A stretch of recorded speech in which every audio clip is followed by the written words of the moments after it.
¿Quién como Dios? Nadie como Dios. Y después de Dios, nadie como María. Bienvenidos a otro programa de Armas para defender tu fe. Y hoy tendremos un tema también muy importante sobre la Biblia o la tradición. ¿Cuál de las dos es válida? ¿Cuál de las dos es necesaria para salvarnos? Bienvenidos a este programa. Pero antes de comenzar, te pido que si te gusta este programa le des un like, te suscribas a nuestro canal, que cada vez va aumentando nuestros suscriptores, y que presiones la campanita para que te lleguen todas nuestras notificaciones a tu dispositivo. Vamos a comenzar por el principio, como debe ser. Vamos a orarle al Señor para que nos bendiga y para que nos ilumine a través de su Espíritu Santo. En el nombre del Padre, y del Hijo, y del Espíritu Santo. Amén. Señor Jesús, te damos gracias en esta tarde maravillosa. Te damos gracias, Señor, por el don de la vida. Te suplicamos, Señor, que envíes sobre nosotros el Espíritu Santo, que hagas un Pentecostés en cada uno de nosotros. Te suplicamos, Señor, que bendigas a todas las personas que ven, que escuchan y entran a nuestro canal, que puedan experimentar tu amor, tu presencia en cada uno de sus corazones. Que vayas tú, Señor, transformándolos, llevándolos al conocimiento de la verdad. Te suplico, Señor, que derrames tu sangre preciosa sobre cada uno de nosotros, sobre nuestras familias, que ningún espíritu nos pueda atormentar, pueda dañar esta gran obra que has comenzado en cada uno de nosotros. La Santísima Virgen María le pedimos que nos acompañe en este momento maravilloso, que su maternal presencia nos cubra, nos proteja y nos enseñe. Gloria al Padre, y al Hijo, y al Espíritu Santo, como era en el principio, ahora y siempre, por los siglos de los siglos. Amén. En el nombre del Padre, y del Hijo, y del Espíritu Santo. Amén. ¿Quién como Dios? Nadie como Dios. Bueno, muchachos, bienvenidos nuevamente a este programa. Vamos a comenzar con un tema que es también muy controvertido entre nuestros hermanos evangélicos también. La semana pasada hablaba de la sola fides, una doctrina de la Reforma Protestante inspirada por Lutero. Hoy vamos a hablar de otra de las doctrinas de la Reforma Protestante. Se llama la sola Escritura, que también fue promovida por la Reforma Protestante de Martín Lutero. Comencemos. Pero para empezar quisiera iniciar diciéndoles cómo Dios ha venido revelando su plan de salvación a través de los hombres. Los protestantes dicen que la única revelación divina es la Biblia.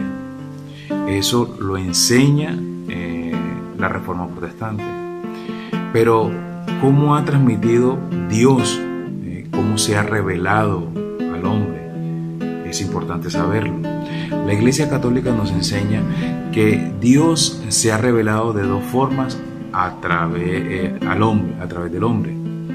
La primera forma, a través de la revelación natural.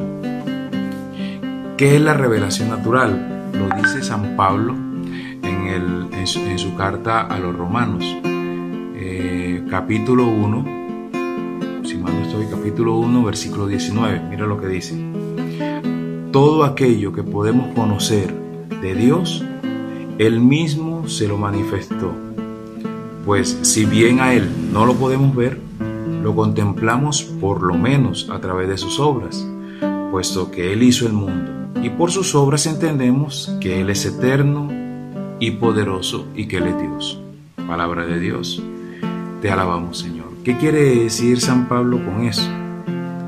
Romanos 1, 19. Que como nosotros no conocemos a Dios o no vemos a Dios, si no conocemos a Dios o no lo podemos ver, lo podemos ver o lo podemos experimentar a través de las cosas naturales, a través de la naturaleza.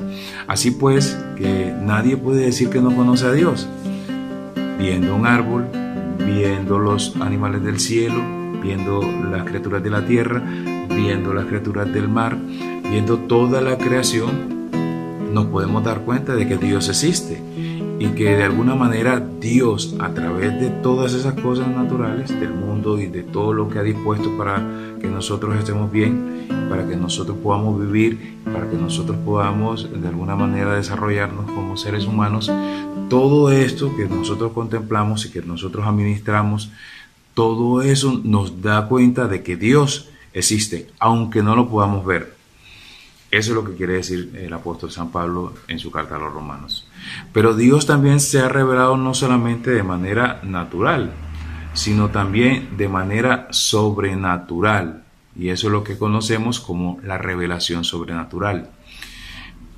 Hebreos 1, en su comienzo, en el comienzo de su carta, versículo 1, versículo 2, dice así: en diversas ocasiones y bajo diferentes formas, Dios habló a nuestros padres por medio de los profetas, hasta que en estos días, que son los últimos, nos habló a nosotros por medio de su Hijo. Palabra de Dios, te alabamos, Señor. ¿Qué quiere decir el autor de la carta de los Hebreos con este texto? Que Dios no solamente nos habló de manera natural a través de las cosas naturales o de las cosas de la naturaleza, sino que también nos vino a revelar su plan divino a través de esa manera sobrenatural. ¿Y cómo lo hizo? Primero, a través de los profetas. Y nosotros lo conocemos muy bien porque quienes han podido leer la Biblia se han podido dar cuenta cómo Dios ha venido revelando progresivamente su plan de salvación. Primero con Adán y Eva, luego vino Noé, y luego vino Abraham, y luego vino las 12 tribus, y luego vino Moisés, y así sucesivamente el Señor fue poniendo personas, profetas en ese tiempo, quienes, inspirados por Dios, fueron revelándole al pueblo el plan de salvación de Dios, hasta que, como dice el autor de la carta a los Hebreos, hasta que en estos últimos tiempos se reveló a través de su Hijo. ¿Por qué sobrenatural? Porque se reveló a través de Jesús, que es verdadero hombre, pero que también es verdadero Dios. El punto de controversia aquí es la forma como se transmite esa revelación. Voy a empezar dando, como siempre, los argumentos de la doctrina protestante para después argumentar lo que nos enseña la Iglesia Católica con respecto a la doctrina de Lutero sobre la sola Escritura. ¿Qué dicen los protestantes? ¿Qué argumentos tienen? Primero, voy a explicar qué es la sola Escritura, qué significa. Entonces empiezo desde Martín Lutero. Los protestantes enseñan lo que se llama la sola Escritura, que es el creer que no hay otra revelación ni autoridad fuera de la Biblia. Si algo no está explícitamente escrito o dicho en la Biblia, no es de Dios. Esa es la esencia, grosso modo, de manera general, lo que significa la sola Escritura. Si algo no está en las Sagradas Escrituras, para los protestantes, no es de Dios. O que la única autoridad que hay, o que la única revelación que Dios puso para poder salvarse son las Sagradas Escrituras, es la Biblia. Vamos a ver. ¿Qué textos utilizan ellos? Recuerda que voy a hablar de los argumentos protestantes. Ellos utilizan Juan 20, 30 y 31. Dice así: Jesús realizó en presencia de los discípulos otras muchas señales que no están escritas en este libro. A estas han sido escritas, ahí es donde viene el argumento de ellos, estas han sido escritas para que creáis que Jesús es el Cristo, el Hijo de Dios, y para que creyendo tengan vida en su nombre. Palabra de Dios, te alabamos, Señor. Entonces ellos dicen, mira, aquí lo dice el apóstol San Juan, estas han sido escritas para que creáis. Es lo que está escrito, no es otra cosa. No se tiene que enseñar otra cosa ni tenemos que creer otra cosa diferente. Lo que está escrito en la Biblia es lo que hay que creer para poder salvarnos. Segundo argumento, 1 Corintios 4:6. En esto, hermanos, me he puesto como ejemplo a mí y a Apolo, en orden a vosotros, para que aprendáis de nosotros aquello de no propasarse de lo que está escrito, y para que nadie se engríe en favor de uno contra otro. Palabra de Dios, te alabamos, Señor. Ellos argumentan con este texto que no hay que propasarse de lo que está escrito, o sea, que no hay que creer algo que está por fuera de la Biblia, porque sencillamente, como no es palabra de Dios, como no es revelación, no se puede creer. Muy bien. Y utilizan otros textos más, por ejemplo, Hechos 17:11, Hechos de los Apóstoles 17:11. Y estos eran nobles de los que estaban en Tesalónica, pues recibieron la palabra con toda solicitud, escudriñando cada día las Escrituras para ver si estas cosas eran así. Entonces, ellos utilizan este texto y es algo que realmente yo les abono y de alguna manera les doy como esa apertura. Ellos son muy amantes de las Sagradas Escrituras y eso es lo que nos falta a nosotros como católicos. Desafortunadamente ellos tienen lo que a nosotros nos falta. Ustedes ven con ellos, no solamente la ven bajo su brazo, ellos no tienen pena de llevar una Biblia en los brazos y ni de sacar una Biblia en cualquier momento para compartírsela con cualquiera. Ellos de alguna manera son mucho más arriesgados en ese sentido que nosotros. Nosotros nos hace falta y tenemos que reconocerlo. Nos da miedo leer la Biblia, nos da pereza escudriñarla. Les aseguro y puedo con toda seguridad, nosotros que somos católicos nos tenemos que poner a pensar qué libro de la Biblia me he leído. Yo me he leído algún evangelio en todo este tiempo. ¿Cuántos libros de la Biblia me he leído? ¿Cuántos libros tiene la Biblia? Si los conozco, si sé cuántos son. Todas esas preguntas te las podría preguntar y bueno, te las tendrías que responder ahí en tu corazón. Pero desafortunadamente nosotros no le hemos cogido el amor a la Biblia.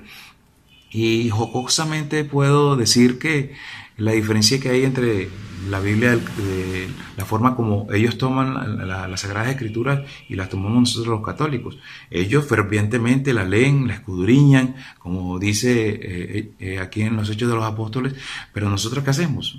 Te voy a poner un ejemplo, la Biblia del católico. Tú entras a la casa de un católico y vas a encontrar en el rincón de la sala un atril bien bonito, ¿verdad? Con una Biblia gigante, así de esas hablando en pesos colombianos, de 400, 500 mil pesos, hasta bañada en oro, ¿verdad? Abierta así de par en par en toda una esquina, en el Salmo ¿qué? 91. Muy bien. Esa es la Biblia del católico. Ahí es donde se encuentra la Biblia, en un rincón, ¿verdad?, puesta de par en par en una sola página. Y tú las encuentras y tú la vas a ver empolvada, ¿verdad?, con la página del Salmo 91 amarilla, y ahí puedes encontrar a veces hasta los recibos de servicio público, del agua, de la luz, en fin. ¿Por qué? Porque desafortunadamente nosotros no le hemos cogido el gusto a las Sagradas Escrituras, no le hemos cogido el sentido y el amor a las Sagradas Escrituras. Dice San Jerónimo, quien conoce las Sagradas Escrituras verdaderamente conoce a Cristo. Y entonces yo, ¿cómo voy a hablar de Jesucristo si no lo conozco? Y la única forma, o una de las formas que tengo de conocer a Jesús, que es a través de las Sagradas Escrituras, ni siquiera la leo. Entonces, ¿cómo voy a hablar de alguien que no conozco? ¿Y cómo voy a amar a alguien a quien no conozco? Eso es bastante contradictorio. Pero muy bien. Si estos textos pueden decir algo con respecto a que nosotros debemos escudriñar las Sagradas Escrituras, y eso no solamente es para los protestantes, sino para nosotros también, que es importante cuidarlas, que no se puede agregar ni quitar nada, que de alguna manera son sagradas. Si esos textos dicen eso, pues de alguna manera también podemos decir que la Biblia no dice que Las Sagradas Escrituras son suficientes para salvarnos. En ninguna parte de las Sagradas Escrituras dice eso. Y de alguna manera, si algún protestante puede decir que la Biblia es palabra de Dios, que me compruebe en qué parte, en qué versículo, en qué libro de la Biblia dice que la Biblia es palabra de Dios, para poder corroborarlo. Muy bien. Segunda de Timoteo, capítulo 3, versículo 14 al 17. Este versículo y este capítulo es importante. Este texto de la Sagrada Escritura es importante porque de ahí es donde ellos tienen el argumento más fuerte para decir que solo a través de las Sagradas Escrituras nos podemos salvar, o que la Biblia es la única autoridad o la única revelación que nos dio Dios. Segunda de Timoteo 3, del 14 al 17. Dice así: tú en cambio persevera en lo que aprendiste, le dice San Pablo a Timoteo, en lo que creíste, teniendo presente de quién lo aprendiste y que desde niño conoces las sagradas letras, que pueden darte sabiduría, que lleva a la salvación mediante la fe en Cristo Jesús. Miren lo que dice aquí: toda escritura es inspirada por Dios, útil para enseñar, para arguir, para corregir y para educar en la justicia. Así el hombre de Dios se encuentra perfecto y preparado para toda buena obra. Palabra de Dios, te alabamos, Señor. Aquí hay tres cositas para tener en cuenta. Primero, le está hablando San Pablo a Timoteo y le está diciendo que desde niño, ¿verdad?, que ponga en práctica y que enseñe todo lo que desde niño ha aprendido. Le dice San Pablo: yo aprendí de las sagradas letras, ¿verdad? ¿Cuáles son las sagradas letras? ¿De qué sagradas letras está diciéndole San Pablo a Timoteo de que tiene que aprender? Obviamente de la Torá, porque él era judío. Y ese era el libro que en ese momento tenían como sagrado. También le dice que toda escritura es inspirada por Dios. Indudablemente, todo lo que está en la Biblia es inspirado por Dios, pero no es lo suficiente. Y te lo voy a explicar en el siguiente espacio. Tercero, obviamente es útil. La Biblia es útil. Dice aquí para enseñar, para corregir, para arguir, para educar. Claro que sí. Si tú tienes un problema laboral, búscalo en la Biblia y ahí lo vas a conseguir. Si estás enfermo, búscate una cita en la Biblia y verás que vas a encontrar un consuelo. Si tienes miedo, ahí vas a encontrar fortaleza. Si tienes odio, ahí vas a encontrar perdón. Y así, para todo, de alguna manera, para todo encuentra, o para cualquier situación difícil en la vida, sea cual sea, en la Biblia puedes encontrar una respuesta, podrás encontrar una enseñanza, podrás encontrar una corrección, indudablemente. Muy bien. Ahora, dice que toda escritura es inspirada por Dios y que es útil, pero la Biblia es útil, sí, pero no es suficiente. Te pongo un ejemplo. El aire es también útil, ¿verdad? Pero no es suficiente para vivir. Yo respirando puedo vivir, pero si no como me puedo morir. Entonces, el aire es útil, ¿verdad? Pero no es suficiente para yo poder subsistir. Tenemos que aclarar que la Iglesia no tiene la autoridad sobre la Sagrada Escritura. Nosotros aquí no estamos defendiendo ni estamos diciendo que la Iglesia Católica es la dueña de la Biblia. No, señores. Ni tampoco lo ha enseñado en todos sus más de 2000 años que tiene. La Iglesia no se ha apropiado de la Biblia para nada. Lo que hace la Biblia, lo que hace la Iglesia Católica es dar testimonio de ella, de alguna manera. Ahora, tendríamos que preguntarle a los protestantes, ¿qué fue primero? Lo habíamos dicho, creo que en algunas clases anteriores. ¿Qué fue primero, la Biblia o la Iglesia? ¿Ustedes qué dicen? ¿Qué fue primero, la Biblia o la Iglesia? Es una pregunta que le tenemos que hacer a los protestantes. Porque si ellos dicen que la Biblia es la única autoridad, bueno, ¿dónde estaba la Biblia antes del año 397? ¿Cuáles fueron los libros que aplicaron los apóstoles? ¿Qué libros utilizaron los padres apostólicos? ¿Qué Biblia utilizaban ellos en ese tiempo? ¿Qué Biblia utilizó Jesús? tendríamos que preguntar, ¿verdad? Ahora, si solo la Biblia es palabra de Dios, como dije anteriormente, ¿en qué parte de la Biblia eso lo dice? ¿Verdad? Tendríamos que preguntarnos eso también. Voy a explicar aquí de alguna manera muy rápida, porque no tengo mucho tiempo, cómo fue conformada las Sagradas Escrituras. Hoy conocemos las Sagradas Escrituras como están. 73 libros bien conformados en Nuevo Testamento y Antiguo Testamento. Esos tienen una historia, porque si ustedes se dan cuenta, la Biblia de los protestantes es completamente distinta a la de las Biblias católicas. La Biblia protestante tiene 66 libros, y eso parece algo coincidencial, ese número, 66, me tiene que poner a pensar. La Biblia de los católicos tiene 73, pero te voy a explicar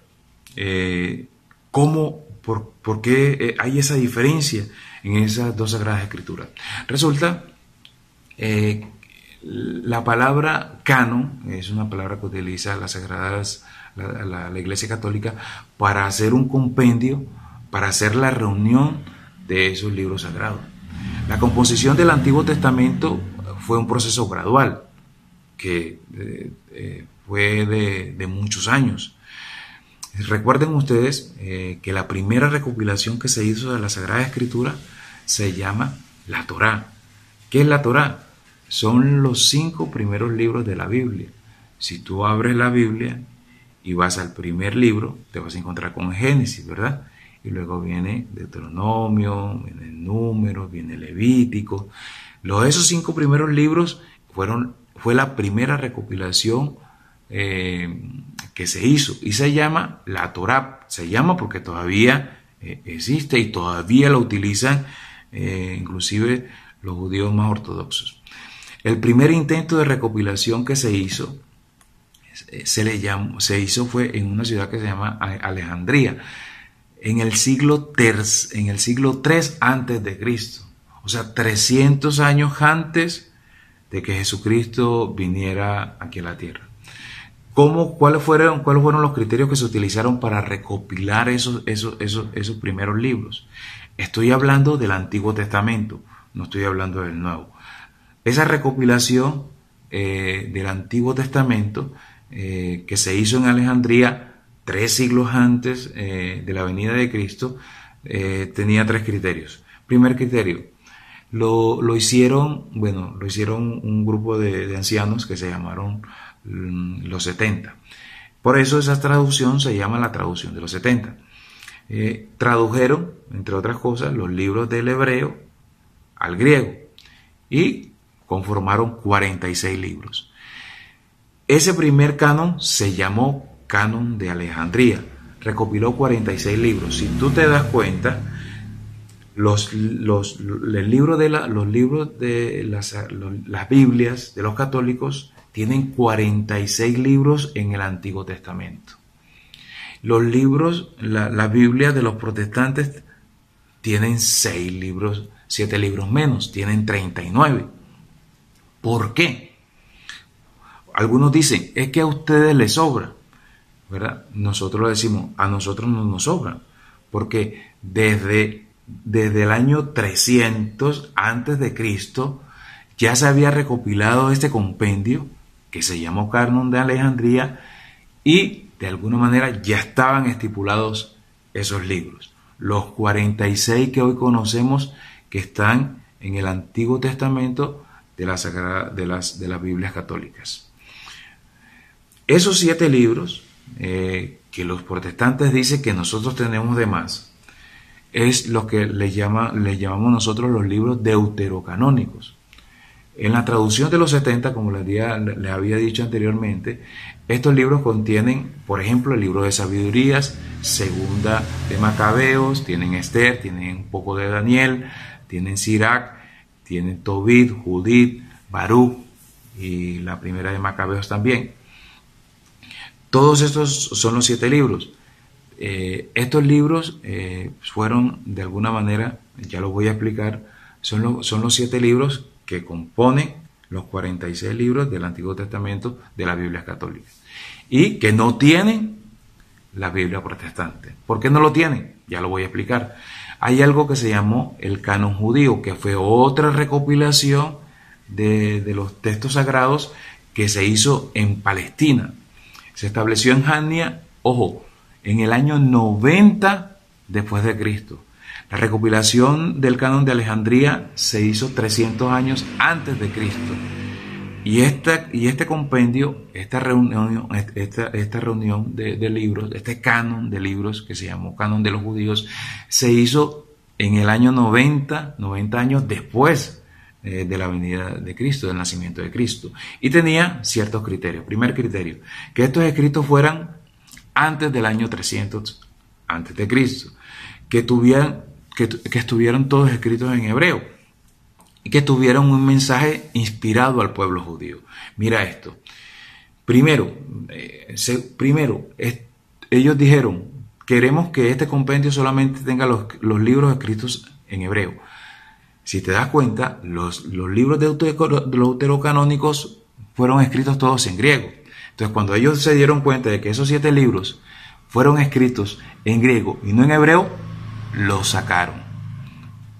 Y segundo criterio, ellos decían, necesitamos que los libros que estén en este compendio tengan un mensaje para los judíos. Y resulta que esos libros, precisamente esos 7, tenían un mensaje cristológico. ¿Qué quiere decir? Que hablaban de alguna manera de la venida de Jesús. El libro de sabiduría habla de Jesús.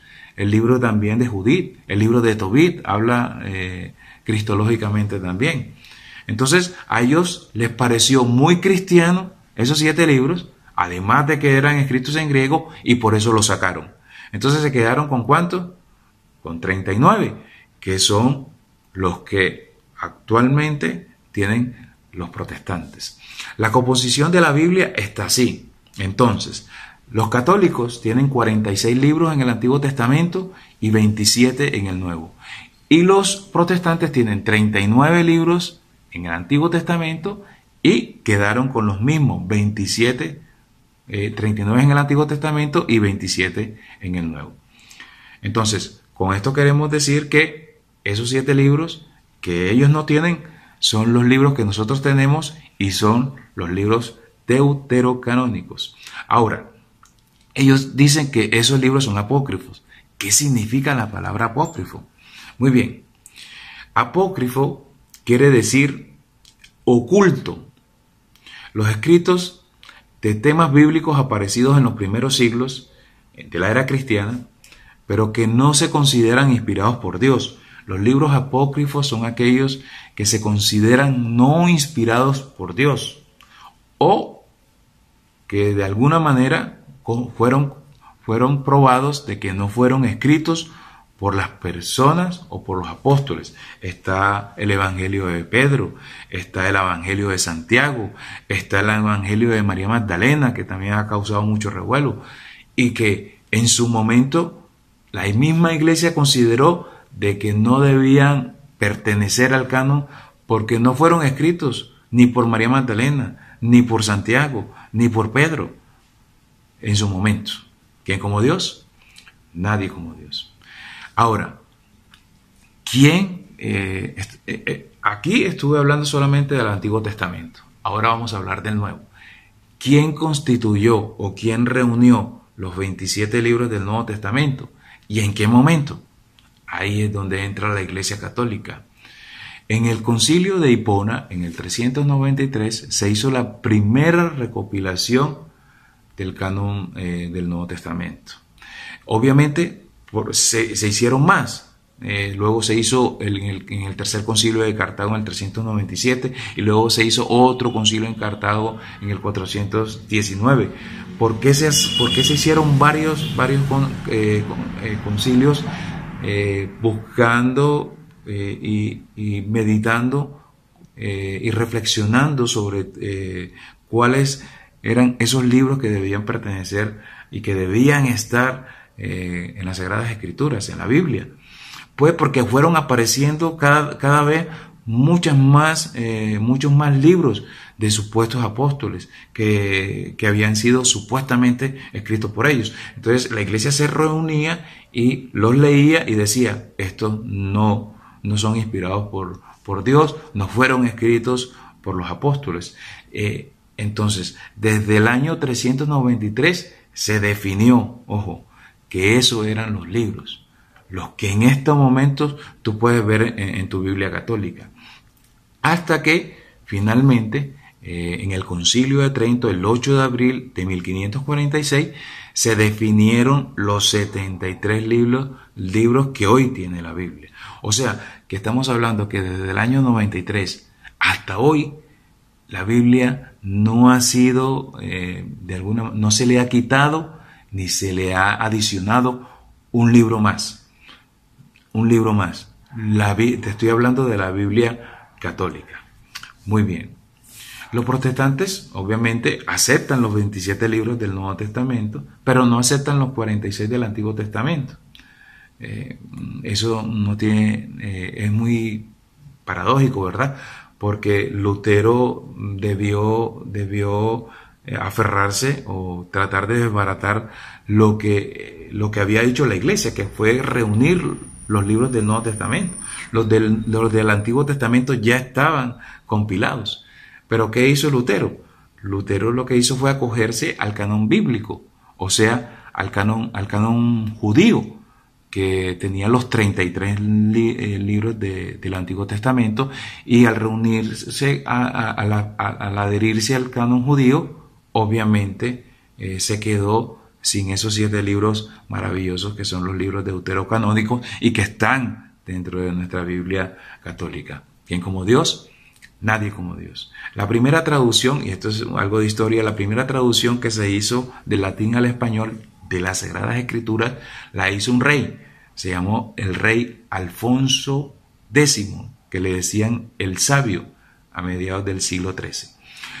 Ahora, también tenemos que decir, porque es parte de la historia, hay un señor que se llamó Caisidoro de la Reina, ayudado de otro católico, es católico, que se llamó Cipriano de Valera. Ellos en 1569 sacaron la versión que hoy conocemos como la Reina Varela. Dato curioso, Caisidoro de la Reina y Cipriano de Valera eran católicos, eran sacerdotes. Luego, Cristo no le dijo a los apóstoles, vayan y repartan Biblias por todo el mundo, sino, Mateo 18, 19, id al mundo entero y haced discípulos míos a todas las naciones, bautizándolas en el nombre del Padre y del Hijo y del Espíritu Santo, enseñándoles que guarden todas estas cosas que os mando. Palabra del Señor, gloria a ti, Señor Jesús. La Iglesia Católica, el Catecismo de la Iglesia Católica, en el numeral 83, habla de 2 tipos de tradiciones, la tradición apostólica y la eclesial. O sea que hay una tradición con T mayúscula y una con T minúscula. Hay 2 modos de transmisión. Una que es a través de las Sagradas Escrituras y otras a través de la tradición. Tradición que, cuando hablamos de tradición, hablamos de los concilios, hablamos de las encíclicas, hablamos de todos los documentos papales que han venido de alguna manera ayudando y actualizando a la Iglesia en cada momento de la historia de la humanidad, y ayudando a la humanidad también a discernir qué es lo que Dios quiere a través de todos esos documentos. Muy bien, San Pablo, de alguna manera, por ejemplo, en la primera carta del apóstol San Pablo a los Corintios, en el capítulo 11, versículos 23 y 24, dice, de alguna manera, San Pablo ahí transmitió de lo que es la Eucaristía. Lo que yo recibí del Señor y a mi vez yo se los transmito. Que el Señor Jesús, la noche en que fue entregado, tomó pan, dio gracias, lo partió y dijo, este es mi cuerpo que será entregado por ustedes. Hagan esto en memoria mía. Palabra de Dios, te alabamos, Señor. Con esto, espero que te haya servido este material, toda esta información. Te repito, si te gusta este programa, dale like y suscríbete a nuestro canal y presiona la campanita para que te lleguen todas nuestras notificaciones. En el nombre del Padre, y del Hijo, y del Espíritu Santo. Amén. Que Dios te bendiga.